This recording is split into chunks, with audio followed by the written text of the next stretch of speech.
Hey, everybody, good afternoon, and welcome back to the Chad GTM Podcast. If you're a returning guest, and if you're finding us here for the first time, thanks for coming along for the journey. We'd really like to know how you found us. It's Michael Beck, your host. I'm here live with Chad Horn. How you doing, Chad? Doing great.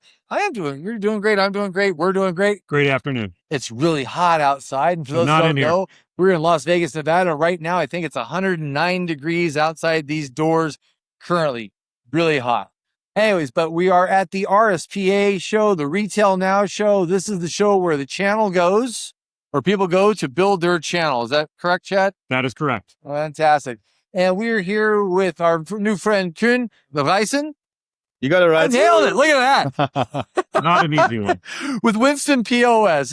So, Koen, first, how are you today? Doing good. I'm happy I'm inside, though. Right? Outside, it's crazy. Where'd you come in from? We flew into to London, actually. So we departed from Amsterdam. Okay, so you literally came from the Netherlands to here. Yeah, indeed. Okay, so 14 hours. Did you get some sleep?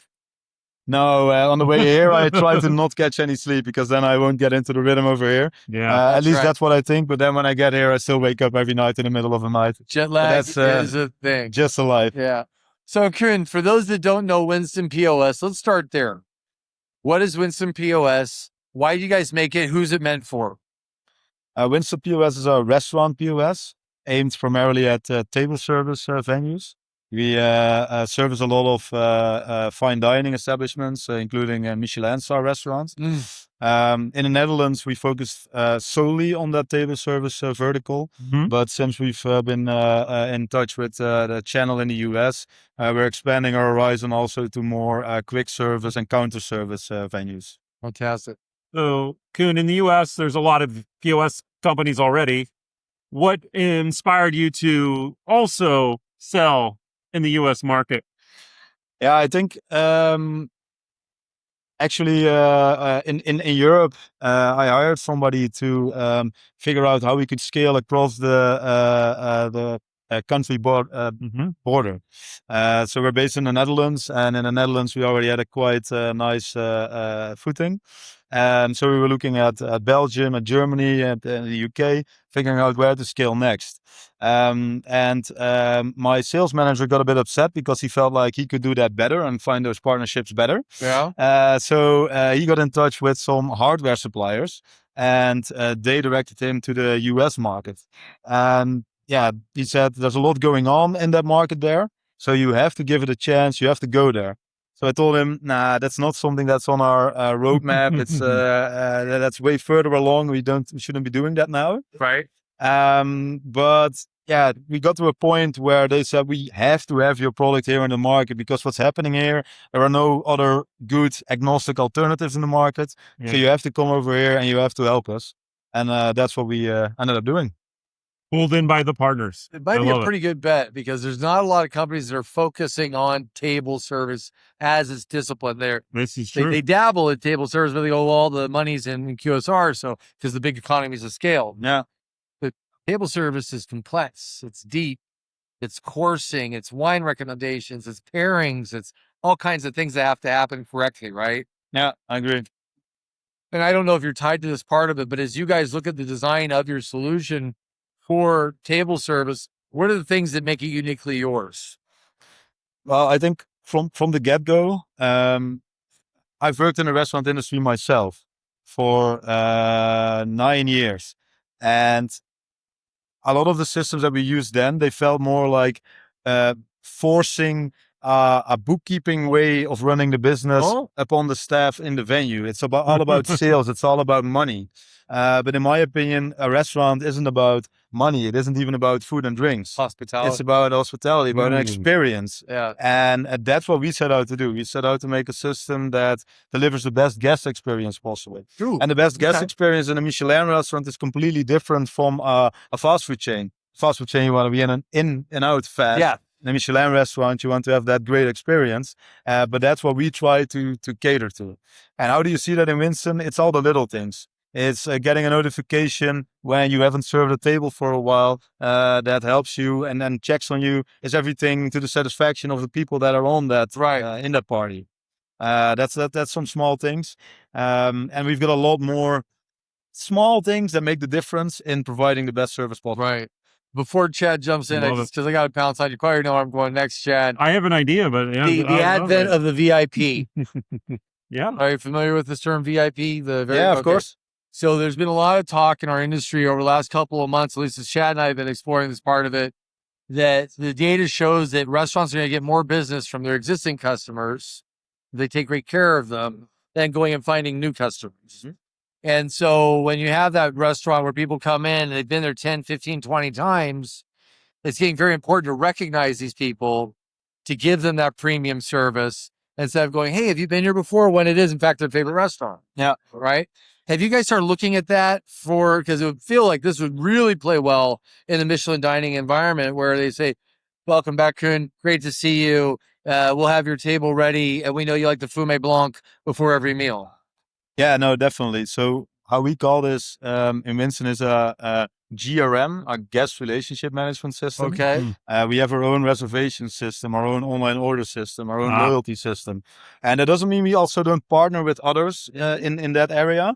But we do want to offer the basics in our own system. Check the boxes. That's all tied into that guest relationship management system that allows you to track those guests and to turn happy customers into repeat customers. Yeah. That's the thing that we want to do. I like that. Chad? So you basically said you're framing the technology to focus on guest experience instead of something that seems weird to think that it would have ever been in the first place, but accounting, bookkeeping, sales. And I just recently recracked open the book, Unreasonable Hospitality, Wilgett Era. And so they used extreme hospitality or unreasonable hospitality as a vehicle to making the restaurant the number one in the world. So I'm curious, what are some of these little things, right, that you guys do, right, enable it that changes how the servers serve, how the guest experiences their visit?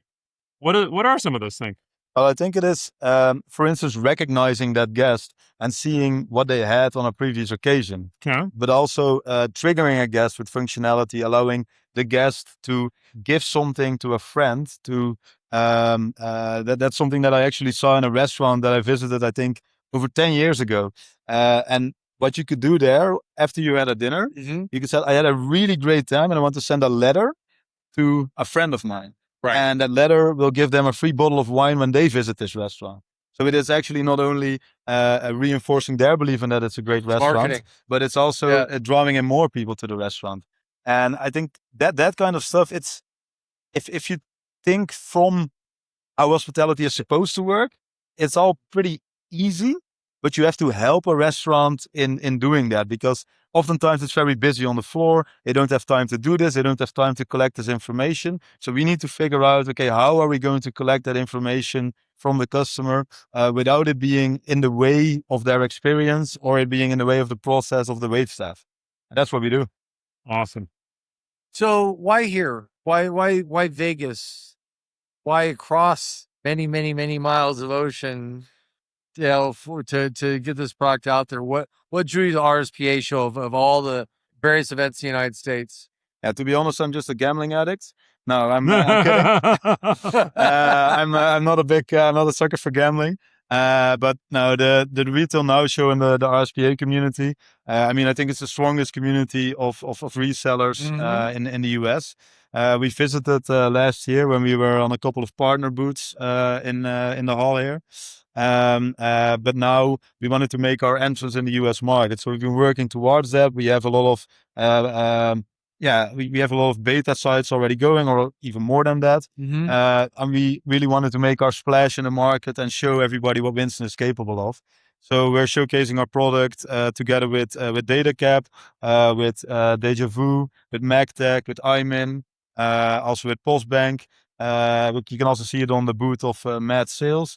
So yeah, we really wanted to make sure that everybody knows Winston is here and Winston is here to stay. And so MetSales clearly carries your line, right? Who are you looking for? Or who would make a good other reseller or partner? What kind of companies would be a great partner fit for you?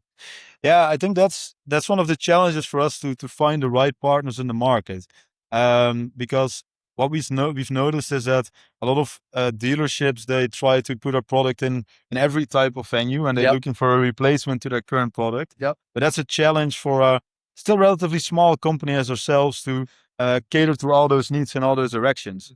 So I that's why we also started talking with more ISOs that tend to have a little bit of a more focused approach to the market.